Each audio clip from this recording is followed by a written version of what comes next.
Hare Krishna Hare Krishna Krishna Krishna Hare Hare Hare Rama Hare Rama Rama Rama Hare Hare. Thank you. ಪ್ರತಿ ವಾರ ಭಾನುವಾರ ಸಂಜೆ ಇಲ್ಲಿ ಪ್ರೋಗ್ರಾಮ್ ನಡೆಯುತ್ತೆ. ಓಕೆ, ಸೊ ಯಾರಿಗೆ ಗೊತ್ತಿಲ್ಲ ನಿಮ್ಮ ಅಕ್ಕಪಕ್ಕ ದಲ್ಲಿರೋರಿಗೆ ಅವರಿಗೆ ನೀವು ಇನ್ಫಾರ್ಮ್ ಮಾಡಿ ಇಲ್ಲಿಗೆ ಕರ್ಕೊಂಡು ಬನ್ನಿ. ಸೊ 6 ಕೀರ್ತನೆ ಇರುತ್ತೆ. 5 ಶಾರ್ಪ್ 5:30 ಬಂದರೆ ಒಳ್ಳೆಯದು. ಎಲ್ಲರೂ 5:15 ಬಂದರೆ ಅದು ಸ್ವಲ್ಪ ಲೇಟ್ ಆಯಿತು, ಪ್ರಸಾದ ಮಾಡೋದು ಸ್ವಲ್ಪ ತಡವಾಯಿತು. ಸೊ ಹಂಗಾಗಿ ಇಲ್ಲಿ ಸೊ ನಾವು 5:15 ಶುರು ಮಾಡೋಕ್ಕೆ ಪ್ರಯತ್ನ ಮಾಡೋಣ. ಯಾಕಂದರೆ ದೂರ ಒಬ್ಬರಿಗೆ ತೊಂದರೆ ಆಗುತ್ತೆ ಸರ್, ನೀವು ದೂರದ ಬರ್ತೀರ, ನಾವು ದೂರಿಂದ ಬರ್ತೀವಿ. ಸೊ ಈಗ ನಾನು ಕ್ಲಾಸ್ ಸ್ವಲ್ಪ ಚುಟುಕು ಮಾಡ್ತೀನಿ, 1/2 ಅವರ್ ಅಥವಾ ಒಂದು 40 ಮಿನಿಟ್ಸು. ಸೊ ಇವತ್ತಿನ ಇವತ್ತು ವಿಷಯ ಏನಂದರೆ, ನಾಳೆ ಗೋಪಾಲ ಭಟ್ಟ ಗೋಸ್ವಾಮಿಯವರ ಡಿಸಪಿಯರೆನ್ಸ್ ಡೇ. ಶ್ರೀಲ ಗೋಪಾಲ ಭಟ್ಟ ಗೋಸ್ವಾಮಿ ಯಾರು? ಶ್ರೀಲ ಗೋಪಾಲ ಭಟ್ಟ ಗೋಸ್ವಾಮಿ ಷಡ್ ಗೋಸ್ವಾಮಿಗಳು ಗೊತ್ತಾ ನಮಗೆ? ಷಡ್ ಗೋಸ್ವಾಮಿಗಳು 6 ಜನ ಗೋಸ್ವಾಮಿಗಳಿದಾರಲ್ಲ, ಹೆಸರು ಗೊತ್ತಾ? ಇಲ್ಲ. ಸೊ ಭಗವಂತನ ಬಗ್ಗೆ ಮಾತಾಡೋದಕ್ಕಿಂತ ಭಗವಂತನ ಭಕ್ತರ ಬಗ್ಗೆ ಮಾತಾಡೋದು ಏನಾಗುತ್ತೆ ಅವನಿಗೆ ಖುಷಿ ಆಗುತ್ತೆ. ಯಾರ ಬಗ್ಗೆ ಖುಷಿ ಆಗುತ್ತೆ? ಮಾತಾಡೋದ್ರ ಬಗ್ಗೆ ಖುಷಿ ಆಗುತ್ತೆ, ಕೇಳೋರ ಬಗ್ಗೆ ಖುಷಿ ಆಗುತ್ತೆ, ಮತ್ತೆ ಅವ್ರ ಬಗ್ಗೆ ಪ್ರಶ್ನೆ ಕೇಳೋರ ಬಗ್ಗೆ. ಭಗವಂತನಿಗೆ ಏನು ಖುಷಿ ಆಗುತ್ತೆ?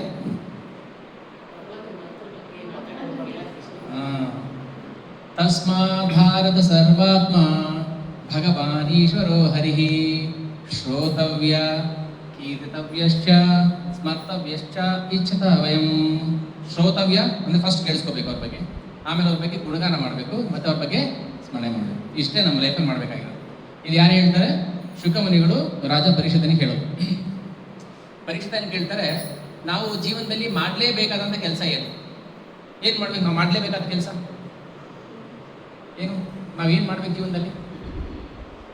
ಮಾಡಲೇಬೇಕಾಗಿರೋದು ಎಲ್ಲರೂ, ಅದು ಮಕ್ಕಳಾಗಿರ್ಬೋದು, ಮುದುಕರಾಗಿರ್ಬೋದು, ಹಿಂದೂ ಆಗಿರ್ಬೋದು, ಮುಸ್ಲಿಂ ಆಗಿರ್ಬೋದು, ಪ್ರತಿಯೊಬ್ಬನೂ ಕೂಡ ಮನುಷ್ಯನಾಗಿ ಬಂದ ಮೇಲೆ ನಾವು ಮಾಡಲೇಬೇಕಾಗಿರೋದು ಕರ್ತವ್ಯ ಏನು?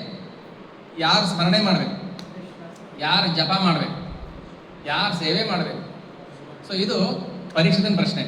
ಆ ಒಂದು ಪರೀಕ್ಷಿತನ ಪ್ರಶ್ನೆಗೆ ಏನು ಬಂತು ಉತ್ತರ? ಇಡೀ ಭಾಗವತ ಬಂತು. ಅದಕ್ಕೆ ತಸ್ಮಾತ್ ದೇರ್ಫೋರ್, ಆದ್ದರಿಂದ ಅದೇನು? ನಿರ್ಣಾಯಕ ಮಾತು. ಆದ್ದರಿಂದ ಶ್ರೋತವ್ಯ ಕೀರ್ತಿತವ್ಯಶ್ಚ ಸ್ಮರ್ತವ್ಯ ಇಚ್ಛತ ಅಭಯಂ. ಯಾರಿಗೆ ಜೀವನದಲ್ಲಿ ಭಯ ಬೇಡವೋ, ಎಲ್ರಿಗೂ ಭಯ ಇದ್ದೇ ಇರುತ್ತಲ್ವ. ಈಗ ಸಡನ್ನಾಗಿ ಹಿಂದ್ಗಡೆ ಒಂದು ಜಿರ್ಲೆ ಬಂದ್ಬಿಡ್ತು, ಒಂದು ಜಿರ್ಲೆಗೆ ನಾವು ಇಷ್ಟು ಬಿಡ್ತೀವಿ ನಾವು. ಆದರೆ ಪರೀಕ್ಷಿತನಿಗೆ ಭಯ ಯಾವುದ್ರ ಬಗ್ಗೆ ಅಂದರೆ ಜಿರ್ಲೆ ಬಗ್ಗೆ ಅಲ್ಲ, ಸಾವಿನ ಬಗ್ಗೆನೂ ಅಲ್ಲ, ಈ ಭೌತಿಕ ಜಗತ್ತಲ್ಲಿ ಹೇಗೆ ಬದುಕ್ತಾ ಇದ್ದಾರೆ ಜನ ಅಂತ ಭಯ ಆಯ್ತು ಅವರಿಗೆ. ಸೊ ಅದರಿಂದ ಅವರು ನಮ್ಮ ಪರವಾಗಿ ಪ್ರಶ್ನೆ ಮಾಡ್ತಾರೆ. ಈಗ ನಮಗೆ ಪ್ರಶ್ನೆ ಕೇಳಕ್ಕೆ ಬರುತ್ತಾ? ನಮಗೆ ಪ್ರಶ್ನೆ ಕೇಳಕ್ಕೆ ಬರೋದಿಲ್ಲ ನಮಗೆ. ಆದರೆ ಪರೀಕ್ಷಿತ್ ಮಹಾರಾಜರು ಏನು ಮಾಡಿದ್ರು? ನಮ್ಮ ಪರವಾಗಿ ಪ್ರಶ್ನೆ ಮಾಡಿದ್ರು. ಅದಕ್ಕೆ ಶುಕಮುನಿ ಕೇಳಿದ್ದು, ನಾವು ಯಾರ ಬಗ್ಗೆ ಕೇಳಬೇಕು, ಕೀರ್ತನೆ ಮಾಡಬೇಕು, ಸ್ಮರಣೆ ಮಾಡಬೇಕು, ಅವನೇ ಭಗವಾನ್ ಈಶ್ವರೋ ಹರಿಹಿ. ಇದು ಭಕ್ತ ಹೇಳೋ ಮಾತು. ಭಕ್ತರು ಹೇಳ್ತಾರೆ ಭಗವಂತನ ಬಗ್ಗೆ ಕೇಳಬೇಕು, ಭಗವಂತನ ಬಗ್ಗೆ ಮಾತಾಡಬೇಕು, ಭಗವಂತ ಸ್ಮರಣೆ ಮಾಡಬೇಕು ಅಂತ. ಆದರೆ ಭಗವಂತನ ಕೇಳಿ ಏನು ಹೇಳ್ತಾನೆ? ನನ್ನ ಭಕ್ತರ ಬಗ್ಗೆ ಕೇಳಬೇಕು, ನನ್ನ ಭಕ್ತರ ಬಗ್ಗೆ ಮಾತಾಡಬೇಕು, ನನ್ನ ಭಕ್ತರ ಸ್ಮರಣೆ ಮಾಡಬೇಕು ಅಂತ. ಹೌದಾ? ಇವಾಗ ಇಬ್ರು ಪೈಪೋಟಿ ಮಾಡ್ತಾರೆ. ಭಗವಂತ ಭಕ್ತರ ಬಗ್ಗೆ ಗ್ಲೋರಿಫೈ ಮಾಡ್ತಾರೆ, ಭಕ್ತ ಭಗವಂತನ ಗ್ಲೋರಿಫೈ ಮಾಡ್ತಾರೆ. ಸೊ ಈಗ ನಾವೇನು ಮಾಡಬೇಕು? ನಾವು ಭಗವಂತನ ಭಕ್ತ. ಸೊ ಹೀಗೆ ನಾವು ಇವತ್ತು ಭಗವಂತನ ಪ್ರಾರ್ಥನೆ ಮಾಡ್ತಾ ಅವನ ಶುದ್ಧ ಭಕ್ತರ ಬಗ್ಗೆ ಶ್ರವಣ ಮಾಡೋಣ.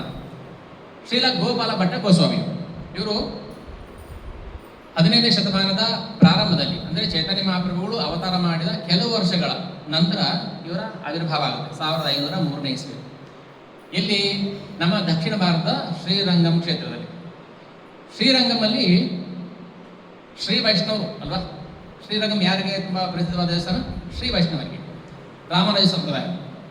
ಸೊ ರಾಮಾನುಜ ಸಂಪ್ರದಾಯ ಅಂದರೆ ರಾಮಾನುಜಾಚಾರ್ಯ ಆವಿರ್ಭಾವ ಆಗೋಕ್ಕೆ ಮುಂಚೆನೆ ಅಲ್ಲಿ ಪ್ರಸಿದ್ಧವಾದ 12 ಜನ ಆಳ್ವಾರ್ಸ್ ಇದ್ರು. ಆಳ್ವಾರ್. ಅದಕ್ಕೆ ಮುಂಚೆ ಅಲರ್ನಾಥ್ ಅಂತ ಒಂದು ದೇವಸ್ಥಾನ ಇದೆಯಲ್ಲ, ಪುರಿ ಜಗನ್ನಾಥ, ಅದನ್ನ ಆ ಆಳ್ವಾರರು ಅವ್ರ ರಾಜರು. ಈಗ ಕುಲಶೇಖರ ಆಳ್ವಾರ್, ನಮ್ಮ ಆಳ್ವಾರ್, ತುಂಬ ಜನ 12 ಜನ ಆಳ್ವಾರ್ಸ್. ಸೊ ಅದರಲ್ಲಿ ಆ ಪರಂಪರೆಯಲ್ಲಿ ಬಂದಂಥ ಒಬ್ಬ ಶುದ್ಧ ಭಕ್ತ ವೆಂಕಯ್ಯ ಭಟ್ಟ. ಸೊ ವೆಂಕಯ್ಯ ಭಟ್ಟ ಭಗವಂತನ ಶುದ್ಧ ಭಕ್ತ. ಶ್ರೀರಂಗಂ ರಂಗನಾಥರ ಭಕ್ತ ಅಂದ್ರೆ ಕೃಷ್ಣ. ಸೊ ಅವರು ಮಹಾ ಸಂಪ್ರದಾಯವಾದಿಗಳು, ಭಗವಂತನ ಶುದ್ಧ ಭಕ್ತರು. ಅವರ ಮಗನಾಗಿ ಆವಿರ್ಭಾವ ಮಾಡಿದ್ರು ಶ್ರೀಲ ಗೋಪಾಲ ಭಟ್ಟ ಗೋಸ್ವಾಮಿ, ವೆಂಕಯ್ಯ ಭಟ್ಟ ಅವರ ಪುತ್ರನಾಗಿ. ಸೊ ವೆಂಕಯ್ಯ ಭಟ್ಟ ಯಾಕೆ ತುಂಬಾ ಪ್ರಸಿದ್ಧರಾದರು ಅಂದ್ರೆ, ಮಹಾಪ್ರಭು ಅವ್ರ ಮನೆಯಲ್ಲಿ ವಾಸ ಮಾಡ್ತಾರೆ, ತಂಗುತ್ತಾರೆ. ದಕ್ಷಿಣ ಭಾರತ ಪ್ರವಾಸ ಬಂದಾಗ ಚೈತನ್ಯ ಮಹಾಪ್ರಭುಗಳು ವೆಂಕಯ್ಯ ಭಟ್ರ ಮನೆಯಲ್ಲಿ ಇರ್ತಾರೆ. ಸೊ ವೆಂಕಯ್ಯ ಭಟ್ರು ಅವರಿಗೆ ಸೇವೆ ಮಾಡ್ತಾರೆ. ಸೊ ವೆಂಕಯ್ಯ ಭಟ್ರ ಮನೆಯಲ್ಲಿ ಇರಬೇಕಾದ್ರೆ ಮಹಾಪ್ರಭು ಅವರ ಚಟುವಟಿಕೆಗಳು, ಅವರ ಭಕ್ತಿ ಸೇವೆ ನೋಡಿ ತುಂಬಾ ಆಸೆ ಆಗುತ್ತೆ. ಅವ್ರ ಮಗ ಇರ್ತಾನೆ, ಸಣ್ಣ ಹುಡುಗ, ಎಷ್ಟು ಭಗವಂತನ ಶುದ್ಧ ಭಕ್ತ ಅಂದ್ರೆ, ಸಣ್ಣ ವಯಸ್ಸಲ್ಲೇ ಗೋಪಾಲ ಭಟ್ಟ ಗೋಸ್ವಾಮಿ ಏನ್ ಮಾಡ್ತಾರೆ, ಮಹಾ ಪಂಡಿತರು, ಚಿಕ್ಕ ವಯಸ್ಸಲ್ಲಿ ಅವರಿಗೆ ವೇದಗಳು, ವ್ಯಾಕರಣ, ಸಂಸ್ಕೃತ ಎಲ್ಲ ಗೊತ್ತಿರುತ್ತೆ. ಆಮೇಲೆ ಏನ್ ಮಾಡಿದ್ರು, ಆ ಹುಡುಗನ ಅಬ್ಸರ್ವ್ ಮಾಡ್ತಾ ಇದ್ದಾರೆ ಮಹಾಪ್ರಭು. ಅವನೇ ಲೋಕದಲ್ಲಿ ಕಳೆದೋಗಿರ್ತಾರೆ.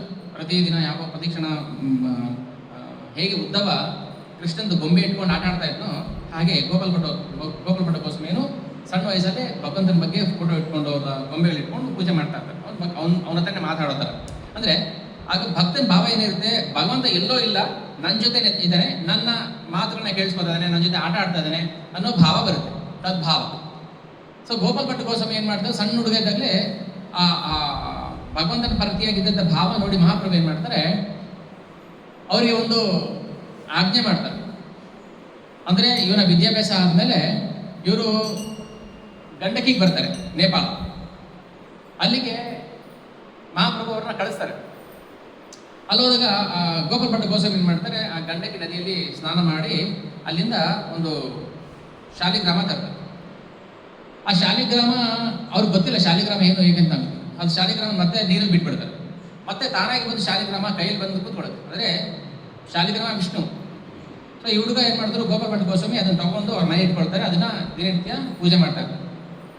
ಇದು ಸಂಬಂಧಪಟ್ಟಂಗೆ ಇದು ಇಲ್ಲಿ ಇಳಿಸಿರ್ತೀನಿ. ಇದು ಸಂಬಂಧಪಟ್ಟಂಗೆ ಒಂದು ಕಥೆ ಬರುತ್ತೆ. ಒಬ್ಬ ವ್ಯಾಧ, ಧರ್ಮವ್ಯಾಧ, ಗೋಪಾಲ ಭಟ್ಟ ಗೋಸ್ವಾಮಿ ಅದ ಪಾಸ್ ಮಾಡಿರ್ತೀನಿ, ಶಾಲಿಗ್ರಾಮದ ಮಹಿಮೆ ಹೇಳ್ತೀನಿ ನಾನು. ಧರ್ಮವ್ಯಾಧ ಏನ್ ಮಾಡ್ತಿರ್ತಾನೆ ಅಂದ್ರೆ, ಮಾಂಸ ಮಾರಾಟ ಮಾಡ್ತಾರೆ. ಈ ಕಥೆ ಮಹಾಭಾರತ ಬರುತ್ತೆ. ಅವನೇನ್ ಮಾಡ್ತಿರ್ತಾನೆ, ಮಾಂಸನ ತೂಕ ಮಾಡಿ ಅದನ್ನ ಕ್ರಯ ವಿಕ್ರಯ ಮಾಡ್ತಿರ್ತಾನೆ. ಸೊ ಅವನು ಎಷ್ಟು ನಿಯತಾಗಿರ್ತಾನೆ ಅಂದ್ರೆ, ಆ ಮಾಂಸದಿಂದ ಬರುವಂತ ದುಡ್ಡು ಅವನ ಕುಟುಂಬಕ್ಕೆ ಎಷ್ಟು ಬೇಕೋ ಅಷ್ಟೇ, ಅದ್ರ ಮೇಲೆ ಒಂದು ಕವಡೆ ಕಾಸು ಕೂಡ ಅವನು ಇಟ್ಕೋತಾ ಇರಲಿಲ್ಲ. ಆದ್ರೆ ಮಾಡ್ತಾ ಕೆಲಸ ಇದ್ದದ್ದು ಮಾಂಸ ಕಟ್ ಮಾಡೋದು. ಸೊ ಒಂದಿನ ಏನ್ ಮಾಡ್ತಾನೆ, ಆ ಮಾಂಸ ತೂಕ ಮಾಡಕ್ಕೆ ಅವನು ಈಗ ಬಟ್ಟು ಇರ್ತಾರೆ, ಏನು ತೂಕದ ಬೊಟ್ಟು, ಒಂದ್ ಕಡೆ ತಕಡಿಲಿ ಮಾಂಸ ಇರುತ್ತೆ, ಇನ್ನೊಂದ್ ಕಡೆ ತೂಕ ಮಾಡಕ್ಕೆ ಏನಿಟ್ಟಿರ್ತಾನೆ, ಒಂದು ಕಲ್ಲಿಟ್ಟಿರ್ತಾನೆ. ಈಗ ಕಲ್ಲಲ್ಲಿ ಇಟ್ಟು, ಆ ಕಲ್ಲು ಯಾವುದು, ಕಪ್ಪು ಕಲ್ಲು ಯಾವುದು, ಶಾಲಿಗ್ರಾಮ. ಒಂದ್ ಕಡೆ ಶಾಲಿಗ್ರಾಮ ಇಟ್ಟಿರ್ತಾನೆ, ಒಂದ್ ಕಡೆ ಮಾಂಸ ತೂಕ ಮಾಡಿರ್ತಾನೆ. ಆದ್ರೆ ಅವ್ನು ಗೊತ್ತಿಲ್ಲ ಶಾಲಿಗ್ರಾಮ ಅಂತ. ಸೊ ಒಂದಿನ ಏನ್ ಮಾಡ್ತಾರೆ, ಆ ರಸ್ತೆಯಲ್ಲಿ ಒಬ್ಬ ಸನ್ಯಾಸಿ, ಸಾಧು ಬರ್ತಾರೆ. ಅವ್ರಿಗೆ ಗೊತ್ತಾಯ್ತು ಶಾಲಿಗ್ರಾಮ ಅಂತ. ಧರ್ಮರಾಜನ್ ಕೇಳ್ತಾರೆ, ಏನ್ ಕೆಲಸ ಮಾಡ್ತಾ ಏನು? ಅಲ್ಲ, ಒಂದು ನಿನ್ ಮಾಂಸ ಮಾರ್ತಾ ಇರೋದು ದೊಡ್ಡ ಅಪರಾಧ, ಅದೇ ಶಾಲಿಗ್ರಾಮ ಇಟ್ಟು ನೀನು ತೂಕ ಮಾಡ್ತಾ ಇದೀಯ, ಎಷ್ಟು ಘೋರ ಅಪರಾಧ ಮಾಡ್ತಾ ಇದೀಯ ಅಂತ ಹಂಗೆ ಹೇಳ್ಬಿಟ್ಟು ಹೋಗ್ತಾರೆ. ಧರ್ಮವ್ಯಾಧನಿಗೆ ಏನಾಯ್ತು, ಒಳಗಡೆ ಶಾಲಿಗ್ರಾಮ ಏನಂತ ಗೊತ್ತಿಲ್ಲ. ಈಗಲೂ ಎಷ್ಟೋ ಜನಕ್ಕೆ ಶಾಲಿಗ್ರಾಮ ಅಂತ ಗೊತ್ತಿಲ್ಲ. ಸ್ವಯಂ ವಿಷ್ಣು ಅದು ಅವನು. ಸೊ ಏನ್ ಮಾಡ್ತಾನೆ, ಧರ್ಮವ್ಯಾಧ ಮನೆಗೆ ಬಂದ, ಯೋಚನೆ ಮಾಡ್ತಾನೆ, ನಾನು ಎಂತ ಅಪರಾಧ ಮಾಡ್ಬಿಟ್ಟೆ. ಅವನಿಗೆ ಮೊದಲೇ ಧರ್ಮವ್ಯಾಧ ಅಂದ್ರೆ ಅರ್ಥ ಏನು, ವ್ಯಾಧ ಅಂದ್ರೆ ಮಾಂಸ ಮಾರವನು, ಅದೇ ಧರ್ಮದಿಂದ ನಡೀತಾ ಇದ್ದ. ನಾನು ಎಂತ ಅಪರಾಧ ಮಾಡ್ಬಿಟ್ಟೆ, ಅದು ಸ್ವಯಂ ಭಗವಂತ ಅಂತ ಗೊತ್ತಿಲ್ಲದೆ ನಾನು ಅದು ತೂಕ ಮಾಡಕ್ಕೆ, ಮಾಂಸ ತೂಕ ಮಾಡಕ್ಕೆ ಉಪಯೋಗಿಸ್ಬಿಟ್ಟಲ್ಲ ಅಂತ ಅವನಿಗೆ ಒಳಗಿಂದ ಆ ಫೀಲಿಂಗ್ ಬಂತು. ಮತ್ತೆ ನಾಳೆ ಬೆಳಿಗ್ಗೆ ಬಂದ ಅಂಗಡಿ ಮುಂದೆ ಕೂತಿದ್ದಾನೆ. ಅದೇ ಸಮಯಕ್ಕೆ ಆ ಸನ್ಯಾಸಿ ಬರ್ತಾರೆ. ಆದ್ರೆ ಅವತ್ತು ಹಿಂದಿನ ದಿನ ಏನಾಯ್ತು ಗೊತ್ತಾ, ಸನ್ಯಾಸಿ ಮಲಗಿದ್ದಾನೆ.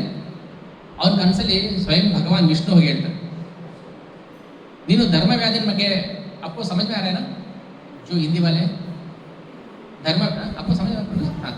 सो शालिग्राम ಯೂಸ್ करता था वेट करने के लिए. ಸೊ ಸನ್ಯಾಸಿಗೆ ಅವತ್ತಿನ ದಿನ ರಾತ್ರಿ ಭಗವಂತ ಕನಸಲ್ಲಿ ಬಂದು ಹೇಳ್ತಾನೆ, ಆ ಧರ್ಮವ್ಯಾಧ ಮಾಡಿದಲ್ಲಿ ಏನ್ ತಪ್ಪಿದೆ? ಅರೆ ಧರ್ಮವ್ಯಾಧ ಮಾಡಿ ತಪ್ಪಿಲ್ವಾ? ಶಾಲಿಗ್ರಾಮನ ಭಗವಂತನ ದೇವ್ರ ಮನೆಗೆ ನಾವು ಪೂಜೆ ಮಾಡ್ತೀವಿ, ಅವ್ನು ಮಾಂಸ ತೂಕ ಮಾಡಕ್ಕೆ ಯೂಸ್ ಮಾಡ್ತಾ ಇದ್ದಾನೆ, ಇದು ಅಪರಾಧ ಅಲ್ವಾ ಇದು? ಸೊ ಸನ್ಯಾಸಿಗೆ ಏನನ್ಸ್ತು, ರಿಯಲೈಸ್ ಆಯ್ತು. ಭಗವಂತ ಬಂದು ಹೇಳ್ತಾನೆ, ನನ್ನ ಭಕ್ತನಿಂದ ನಾನು ಬಯಸೋದು ಭಾವ ಅಷ್ಟೇನೆ, ಅದು ಶುದ್ಧ ಭಾವ. ಅವನಿಗೆ ಶಾಲಿಗ್ರಾಮ ಅಂದ್ರೆ ಅಂತ ಗೊತ್ತಿಲ್ಲ, ಅದರಿಂದ ನನಗೆ ಪಾಪ ಬರುತ್ತೆ ಪುಣ್ಯ ಬರುತ್ತೆ ಗೊತ್ತಿಲ್ಲ, ಏನೂ ಗೊತ್ತಿಲ್ಲ, ಮೈಂಡ್ ಖಾಲಿಸ್ತೇ. ನಾವು ಈಗ ಗೋಪಾಲ್ ಭಟ್ಟ ಗೋಸ್ವಾಮಿ ಮುಂದೆ ಕಂಟಿನ್ಯೂ ಮಾಡ್ತೀನಿ. ಸೊ ಶಾಲಿಗ್ರಾಮದ ಮಹಿಮೆ, ನಾವೆಷ್ಟು ಶಾಲಿಗ್ರಾಮ ಅಂದ ತಕ್ಷಣ ನಮ್ಗೆ ಏನಾಗುತ್ತೆ, ಶಾಲಿಗ್ರಾಮ ನಮಸ್ಕಾರ ಮಾಡಬೇಕು, ಭಕ್ತಿ ಭಾವ ಎಲ್ಲ ಬರುತ್ತೆ. ಅದಕ್ಕೆ ನಮಸ್ಕಾರ ಮಾಡಲಿಲ್ಲ ಅಂದರೆ ಪಾಪ ಬರುತ್ತೆ, ನಮಸ್ಕಾರ ಮಾಡಿದ್ರೆ ಪುಣ್ಯ ಬರುತ್ತೆ, ಅದು ಎರಡೂ ಗೊತ್ತು ನಮಗೆ. ಬಟ್ ಧರ್ಮವೇದನಿಗೆ ಅದಕ್ಕೆ ನಮಸ್ಕಾರ ಮಾಡಿದ್ರೆ ಪುಣ್ಯ ಬರುತ್ತೆ ಅಂತ ಗೊತ್ತಿಲ್ಲ, ಅದನ್ನ ತೂಕಕ್ಕಾದ್ರೆ ಪಾಪ ಬರುತ್ತೆ ಅಂತ ಗೊತ್ತಿಲ್ಲ. ಭಗವಂತ ಯಾವ್ದನ್ನ ಇಷ್ಟಪಡ್ತಾನೆ? ಪಾಪ ಯಾವುದು ಪುಣ್ಯ ಯಾವುದು ಅಂತ ಗೊತ್ತಿಲ್ಲದೆ ಇದ್ರೆ ಅದನ್ನ ಭಗವಂತ ಇಷ್ಟಪಡ್ತಾನೆ. ಬಟ್ ನಮಗೆ ಪಾಪ ಯಾವುದು ಅಂತ ಗೊತ್ತು, ಅದಕ್ಕೆ ಇದು ಮಾಡಿದ್ರೆ ಪಾಪ ಬರುತ್ತೆ, ಇದು ಮಾಡಿದ್ರೆ ಪುಣ್ಯ ಬರುತ್ತೆ. ಸೊ ನಾವೇನ್ ಮಾಡ್ತೀವಿ, ಇದು ಮಾಡಿದ್ರೆ ಪಾಪ ಬರುತ್ತೆ, ಇದು ಮಾಡಿದ್ರೆ ಪುಣ್ಯ ಬರುತ್ತೆ. समझ में आ रहा है आपको? जिनको पाप पुण्य का कुछ भी पता नहीं, उनको भगवान का कृपा मिल जाती है बहुत आसान से. जिनको पता होता है ना, उनको भगवान थोड़ा रुकते हैं. देखेंगे कब रुकेगा ये द्वंद्व को. ಯಾವತ್ತು ಸ್ಟಾಪ್ ಮಾಡ್ತಾ ನೋಡೋಣ, ಇದು ಮಾಡಿದ್ರೆ ಪುಣ್ಯ ಬರುತ್ತೆ, ಇದು ಮಾಡಿದ್ರೆ ಪಾಪ ಬರುತ್ತೆ, ಇದು ಮಾಡಿದ್ರೆ ಪುಣ್ಯ ಬರುತ್ತೆ, ಈ ದ್ವಂದ್ವದಿಂದ ಹೊರಗೆ ಬರಬೇಕು. ಸೊ ಧರ್ಮವ್ಯಾದ ಹೆಂಗಿದ್ದ ಅಂದ್ರೆ ಮಾಂಸ ತೂಕ ಮಾಡ್ದಾನೆ ಒಂದು ಕಡೆ ಶಾಲಿಗ್ರಾಮ ಇಟ್ಟಿದ್ದಾನೆ. ಯಾಕಂದ್ರೆ ಶಾಲಿಗ್ರಾಮ ಇಟ್ಟರೆ ಪಾಪ ಬರುತ್ತೆ ಅಂತ ಗೊತ್ತಿಲ್ಲ, ಅದು ಪೂಜೆ ಮಾಡಿದ್ರೆ ಪುಣ್ಯ ಬರುತ್ತೆ ಅಂತ ಗೊತ್ತಿಲ್ಲ. ಸೊ ಗೊತ್ತಿಲ್ಲದೆ ಇನ್ನೋಸೆಂಟ್ ಆಗಿ ಭಕ್ತಿ ಮಾಡ್ತಾರಲ್ಲ, ಅದು ಭಗವಂತನಿಗೆ ತುಂಬಾ ಪ್ರಿಯ. ಇದು ಧರ್ಮವೇದನ ಕಥೆ. ಸೊ ಅದರಲ್ಲೇ ಆ ಧರ್ಮವ್ಯಾದನಿಗೆ ಒಂದ್ಸಲ ಕೌಶಿಕ ಋಷಿ, ಅವರು ಮಿಥಿಲೆಯಿಂದ ಬಂದಿರ್ತಾರೆ. ಕೌಶಿಕ ಋಷಿ ಅವರು ತಪಸ್ಸು ಯೋಗ ಎಲ್ಲ ಮಾಡಿರ್ತಾರೆ. ತಪಸ್ ಮಾಡಿದಾಗ ಅವರಿಗೆ ತಪೋಶಕ್ತಿ ಬರುತ್ತೆ. ಏನು ಶಕ್ತಿ ಬರುತ್ತೆ ಅಂದ್ರೆ, ಆ ಯಾರನ್ನಾದ್ರೂ ಕಣ್ಣಿಂದ ನೋಡಿದ್ರೆ ಆ ಬೆಂಕಿಯಿಂದ ಸುಟ್ಟೋಗ್ಬಿಡ್ತಾರೆ. ಸೊ ಈ ಕೌಶಿಕ ಋಷಿ ಏನ್ ಮಾಡ್ದ, ಬ್ರಾಹ್ಮಣ ತುಂಬಾ ವರ್ಷ ಒಂಟಿ ಕಾಲಲ್ಲಿ ನಿಂತು ತಪಸ್ ಮಾಡಿರ್ತಾನೆ. ಸೊ ತಪಸ್ ಮಾಡಿದಾಗ ಏನಾಯ್ತು, ಅವನಿಗೆ ಎಷ್ಟೊಂದು ವರ್ಷ ತಪಸ್ ಮಾಡಿದಾಗ ಕೂದಲೆಲ್ಲ ಬೆಳ್ಕೊಂಡು ಜಟೆಯಾಗಿ ಅದು ಗೂಡು ಥರ ಆಗ್ಬಿಡುತ್ತೆ. ಆ ಗೂಡಲ್ಲಿ ಪಕ್ಷಿಗಳು ಮೊಟ್ಟೆ ಇಟ್ಬಿಡುತ್ತೆ. ಆ ಮೊಟ್ಟೆ ತಿನ್ನಕ್ಕೆ ಹಾವುಗಳು ಬಂದಿರುತ್ತೆ, ಅದನ್ನು ಗೊತ್ತಿರೋದಿಲ್ಲ. ನಮ್ಗೆ ಜಿರ್ಲೆ ಬಂದು ಏನಾಗುತ್ತೆ, ಜಿರ್ಲೆ ಅಂತ ಹೊಡೋಗ್ಬಿಡ್ತೀವಿ. ಅಂದ್ರೆ ನಮ್ಗೆ ಬಾಹ್ಯ ಪ್ರಜ್ಞೆ ಇದೆ, ಅರ್ಥ ಆಗ್ತಿದ್ಯಾ? ಬಾಹ್ಯ ಪ್ರಜ್ಞೆ ಇದ್ಕೊಂಡು ನಾವು ಡ್ರಾಮಾ ಮಾಡ್ತಾ ಇದ್ದೀವಿ. ಭಗವಂತ ಏನ್ ಕೇಳ್ತಾನೆ, ಬಿಟ್ಬಿಡೋದನ್ನ. ಬಾಹ್ಯ ಪ್ರಜ್ಞೆ ಬಿಟ್ಟು ಇದು ಸಣ್ಣದಾಗಿ ಏನಾದ್ರು ಒಂದು ಶಬ್ದ ಬಂದು ಏನಾಗುತ್ತೆ, ಅವ್ನು ಹಿಂದ್ಗಡೆ ಕೂತಿರೋ ಒಂದು ಪಿನ್ ಬೀಳ್ಸಿದ್ರೆ ಏನಾಗುತ್ತೆ, ಶಬ್ದ ಆಯ್ತಲ್ಲ ಅಂದ್ರೆ ನಮ್ಮ ಪ್ರಜ್ಞೆ ಏನಿದೆ, ಅಲ್ಲಿ ಸ್ವಲ್ಪ ಇದೆ, ಇಲ್ಲಿ ಸ್ವಲ್ಪ ಇದೆ. ಮನೆಯಲ್ಲಿ ಎಷ್ಟೊತ್ತು ಬಿಡ್ತಾರೋ, ಎಷ್ಟೊತ್ತು ಕ್ಲಾಸ್ ತಗೋತಾರೋ, ಅಡುಗೆ ಮಾಡಬೇಕು, ಅಲ್ಲೊಂದು ಪ್ರಜ್ಞೆ ಇದೆ. ಇವನಿಗೆ ನಾಳೆ ಸ್ಕೂಲ್ ಹೋಮ್ವರ್ಕ್ ಕೊಟ್ಟಿದ್ರೆ ಬರ್ದಿಲ್ಲ, ಹೋಗಿಲ್ಲ, ಏನಾಗುತ್ತೋ ಗೊತ್ತಿಲ್ಲ, ನಾಳೆ ಆಫೀಸ್ ಏನು ಕೆಲಸ ಇದೆ ಗೊತ್ತಿಲ್ಲ. ನಮ್ಮ ಪ್ರಜ್ಞೆ ಏನಾಯ್ತು. ಸೊ ಏನು ಅರ್ಥ ಮಾಡ್ಕೋಬೇಕು ನಾವಿಲ್ಲಿ, ಪ್ರಜ್ಞೆ ಒಂದೇ ಪ್ರಜ್ಞೆ, ಅದೇನಾಗುತ್ತೆ ಎಲ್ಲ ಕಡೆ ಸ್ಕ್ಯಾಟರ್ ಆಗಿರುತ್ತೆ. ಅವಾಗ ಏನಾಯ್ತು, ಅದು ಶಕ್ತಿ. ಈ ಕೌಶಿಕ ಋಷಿ ಏನ್ ಮಾಡ್ದ, ಪ್ರಜ್ಞೆನ ಒಂದೇ ಕಡೆ ನಿಲ್ಲಿಸಿ ಒಂದು ಕಾಲಲ್ಲಿ ನಿಂತ್ಕೊಂಡು ಪಾದದಲ್ಲಿ ನಿಂತ್ಕೊಂಡು ತಪಸ್ ಮಾಡ್ತಾನೆ. ಆ ತಪಸ್ ಮಾಡುವಾಗ ಅವನ ಹೇಳಿದಲ್ಲ, ಕೂದ್ದು ಬೆಳೆದು ಪಕ್ಷಿಗಳ ಬಂದು ಮೊಟ್ಟೆ ಇಟ್ಟು ಆ ಮೊಟ್ಟೆ ತಿನ್ನಕ್ಕೆ ಹಾವುಗಳ ಬಂದು ಏನಂದ್ರೂ ಗೊತ್ತಾಗಿಲ್ಲ. ಸರಿ ಏನಾಯ್ತು, ಒಂದಿನ ತಪಸ್ ಮುಗಿಯೋದು ಸಮಯ ಬಂತು, ಕಣ್ಬಿಟ್ಟು ನೋಡ್ತಾನೆ. ಅವನಿಗೆ ಆಶ್ಚರ್ಯ, ನಾನು ಎಷ್ಟು ವರ್ಷ ನಿಂತಿದ್ದೆ ಇಲ್ಲಿ ತಪಸ್ ಮಾಡ್ಕೊಂಡು ಗೊತ್ತಿಲ್ಲ, ಎಷ್ಟು ವರ್ಷ ಕಳೆದೋಯ್ತು ಗೊತ್ತಿಲ್ಲ. ಈಗ ನಾವು ಪೂಜೆ ಕ್ಲಾಸ್ ಶುರು ಮಾಡೋಕ್ಕೆ ಮುಂಚೆ ಸ್ವಲ್ಪ ಬೆಳಕಿತ್ತು, ಕ್ಲಾಸ್ ಮುಗಿಸೋ ಏನಾಗುತ್ತೆ, ಕತ್ತೆ ಆಗ್ಬಿಟ್ಟಿರುತ್ತೆ. ಅಂದರೆ ಒಂದು ಅರ್ಧ ಗಂಟೆ ವ್ಯತ್ಯಾಸ ಏನಾಗುತ್ತೆ, ಕತ್ತೆ ಆಗ್ಬಿಡುತ್ತೆ. ಕತ್ತೆ ಆಗ್ಬಿಟ್ಟ, ಮಳೆ ಬರ್ತಾ ನಿಂತೋಯ್ತಾ ಅಂತ ಬಂತು. ಅವ್ನು ಎಷ್ಟು ವರ್ಷ ತಪಸ್ ಮಾಡ್ದೋ ಗೊತ್ತಿಲ್ಲ, ಅವ್ನು ಕೂದು ಚಟೆ ಬೆಳಕು ಹೋಗಿದೆ. ಸರಿ ಕಣ್ಬಿಟ್ಟು ನೋಡ್ದ, ಓಹೋ ಏನೂ ಆಗ್ಬಿಟ್ಟಿದ್ದಲ್ಲ ವಿಚಿತ್ರ. ಸರಿ ನೋಡ್ದ, ಆಕಾಶ ಕಡೆದೇನೆ ಅಂತ ನೋಡ್ದ, ಮೇಲ್ಗಡೆ ಪಕ್ಷಿಗಳು ಓಡಾಡ್ತಾ ಇದ್ವು. ನೋಡಿದ ತಕ್ಷಣ ಆಯ್ತು, ಪಕ್ಷಿ ಸುಟ್ಟು. ಇವನಿಗೇನಾಯ್ತು, ಅವಾಗ ಅಹಂಕಾರ ಜಾಸ್ತಿ ಆಯ್ತು. ನಾನು ಇಷ್ಟು ವರ್ಷ ತಪಸ್ ಮಾಡಿದ್ದು ಸಾರ್ಥಕ ಆಯ್ತು ಅಲ್ವಾ, 6 ತಿಂಗಳು ಓದಿದ್ದು ಸಾರ್ಥಕ ಆಯ್ತು. ಯಾಕಂದ್ರೆ 35 ಮಾರ್ಕ್ಸ್ ತಗೊಂಡ್ಬಿಟ್ಟೆ. 9 ತಿಂಗಳು ಓದಿದ್ದು ಸಾರ್ಥಕ ಆಯ್ತು, ಯಾಕೆ 35 ಮಾರ್ಕ್ಸ್ ತಗೊಂಡ್ಬಿಟ್ಟೆ. ಅಷ್ಟೇ ಬೇಕಾಗಿರುತ್ತೆ ನಮಗೆ, 35 ತಗೊಂಡು ಪಾಸ್ ಆಗ್ಬಿಟ್ರೆ ನನ್ನ ಜನ್ಮ ಸಾರ್ಥಕ ಆಯ್ತು. ಸೊ ಸಾರ್ಥಕ ಆಯ್ತು. ಕೌಶಿಕ ಋಷಿಗೆ ಏನಾಯ್ತು, ಅಹಂಕಾರ ಬಂತು. ಎಷ್ಟು ಅಹಂಕಾರ ಬಂತು ಅಂದ್ರೆ, ನನ್ನಷ್ಟು ತಪಶಕ್ತಿ ಇನ್ಯಾರಿಗಿದೆ ನೋಡೋಣ. ಸರಿ ಏನ್ ಮಾಡ್ದ, ತಪಸ್ ಮುಗಿಸ್ಕೊಂಡು ಮಿಥಿಲಾಗಿ ಬರ್ತಾ ಇದ್ದಾನೆ. ಈಗ ಹೆಂಗ್ ಬರ್ತಾನೆ ಹೇಳಿ, ಅವನಿಗೆ ಈಗ ಏನಾಯ್ತು, ಯಾವುದೋ ಒಂದು ಕೆಟ್ಟ ಪ್ರಜ್ಞೆ ಬಂದು ಸೇರ್ಕೊಳ್ತು, ಅಹಂಕಾರ, ಅಹಂಭಾವ. ಭಗವಂತ ಅದನ್ನ ಸಹಿಸೋದಿಲ್ಲ. ನೀವು ಇಷ್ಟೇ ತಪಸ್ ಮಾಡಿ, ಎಷ್ಟೇ ತಿಪ್ಪಲಾಗ ಹಾಕಿ ಒಂದು ಸಣ್ಣ ಅಹಂಕಾರ ಬಂದ್ರೆ ಭಗವಂತ ಸಹಿಸೋದಿಲ್ಲ. ಅದು ಹೇಳಿ ಕೇಳಿ ಬ್ರಾಹ್ಮಣ ಸರಿ ಮಿಥಿಲಾ ನಗರಕ್ಕೆ ಬಂದ. ಇದೇ ಧರ್ಮವ್ಯಾದ ಅಲ್ಲಿ ಮಾಂಸ ತೂಕ ಮಾಡ್ತಾ ಇದ್ದಾನೆ. ನೋಡ್ದ, ಏನ್ ಮಾಡ್ತಾ ಇರೋದು ಅಂದ. ನಾನು ಏನಾದರೂ ಮಾಡ್ಕೊಳ್ತೀನಿ, ಸ್ವಲ್ಪ ಕಾಯಿ, ನಿನ್ನ ಹತ್ರ ಮಾತಾಡಬೇಕು ಅಂತಾನೆ.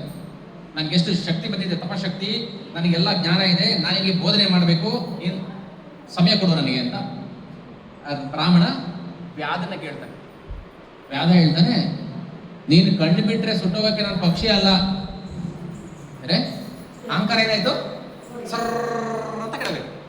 ನೀನು ಕಂಡುಬಿಟ್ಟು ನೋಡೋದಕ್ಕೆ, ಸುಟ್ಟೋಗೋದಕ್ಕೆ ನಾನು ಪಕ್ಷಿ ಅಲ್ಲ ಅಂತ. ನಿನಗೆ ಗೊತ್ತಾಯ್ತು, ನೀನು ತಪಸ್ ಮಾಡಿ ತಪಶಕ್ತಿಯನ್ನು ಪಡ್ಕೊಂಡೆ, ನಾನು ಧರ್ಮದಿಂದ ಆ ಶಕ್ತಿಯನ್ನು ಮೀರಿಸೋ ಶಕ್ತಿ ಪಡ್ಕೊಂಡೆ. ಈಗ ಬೆಂಕಿ ಧಗ ಧಗ ಧಗ ಉರಿತಾ ಇದೆ ಅಲ್ವಾ, ಏನ್ ಕೊಟ್ಟರು ಬೆಂಕಿ ಸುಟ್ಟು ಬಿಡುತ್ತೆ ಅಲ್ವಾ. ಈಗ ಬೆಂಕಿನ ಆರ್ಸೋಕೆ ಒಂದು ಶಕ್ತಿ ಇರುತ್ತೆ ಅಲ್ವಾ, ನೀರು. ನೀನ್ ಬೆಂಕಿ ಆದ್ರೆ ನಿನ್ನ ಆರ್ಸೋ ಶಕ್ತಿ ನನ್ನ ಹತ್ರ ಇದೆ, ಅದೇ ಧರ್ಮ. ಸೊ ವ್ಯಾಧ ಏನೇ ಕೆಟ್ಟ ಕೆಲಸ ಮಾಡಿದ್ರು ಕೂಡ ಅವನಿಗೆ ಧರ್ಮ ಅನ್ನೋದೊಂದಿತ್ತು. ನನಗೆ ನನ್ನ ಅವಶ್ಯಕತೆಗಿಂತ ಮೀರಿ ನನಗೇನು ಬೇಡ ಅನ್ನೋದಿತ್ತು. ಸೊ ಆ ಧರ್ಮ ವ್ಯಾಧನಿಗೆ ಧರ್ಮದ ಅರಿವಿರೋದ್ರಿಂದನೇ ಅವನು ಒಳ್ಳೇದು ಕೆಟ್ಟದನ್ನ ಅವನು ಯೋಚನೆ ಮಾಡಕ್ ಹೋಗ್ಲಿಲ್ಲ. ಸರಿ, ಏನ್ ಮಾಡ್ದ, ಬ್ರಾಹ್ಮಣನ ಅಹಂಕಾರ ಇಳಿತು. ಅವನು ಹೇಳ್ತಾನೆ ಧರ್ಮವ್ಯಾಧ, ಇಲ್ಲ ಇಲ್ಲ, ನನಗಿಂತನೂ ಧರ್ಮ ತಿಳಿದಿರುವಂತ ಒಂದು ಹೆಣ್ಣು ಸ್ತ್ರೀ ಇದ್ದಾಳೆ, ನೀನು ಅವಳ ಹತ್ರ ಹೋಗು, ನೀನು ಧರ್ಮದ ಪಾಠ ಮಾಡ್ತಾಳೆ ಅವಳು, ನಿನಗೆ ಧರ್ಮದ ಪಾಠ ಮಾಡ್ತಾಳೆ, ಹೋಗು ಅಂತ ಹೇಳಿ ಕಳ್ಸಾಳೆ. ಸೊ ಎಲ್ಲಿದ್ದಾಳೆ ಅವಳು, ಮಿಥಿಲಾ ನಗರದಲ್ಲಿದ್ದಾಳೆ, ಹೋಗು ಅಂತ ಧರ್ಮವ್ಯಾಧ ಹೇಳಿ ಕಳಿಸ್ತಾನೆ. ಈಗ ಬ್ರಾಹ್ಮಣನಿಂದ ಧರ್ಮವ್ಯಾಧ ಶ್ರೇಷ್ಠ ಅಂತಲ್ಲ, ಹೌದಾ? ಸರಿ, ಬಂದ ಮಿಥಿಲೆ ನಗರಕ್ಕೆ ಬಂದ. ಆಗ ಸನ್ಯಾಸಿಗಳು ಭಿಕ್ಷೆ ಬೇಡಿ ತಿನ್ಬೇಕು, ಅಡಿಗೆ ಮಾಡೋಂಗಿಲ್ಲ. ಒಂದು ಬಾಗಿಲು ತರ್ತಾನೆ, ಟಕ್ ಟಕ್ ಟಕ್ ಟಕ್, ಭವತಿ ಭಿಕ್ಷಾಂದೇಹಿ ಅಂತ. ಬರ್ಲಿಲ್ಲ ಒಳಗಿಂದ ಯಾರು. ಇನ್ನೊಂದ್ಸಲ ಬರ್ತಾರೆ, ಭವತಿ ಭಿಕ್ಷಾಂದೇಹಿ ಅಂತ, ಯಾರು ಬರ್ಲಿಲ್ಲ.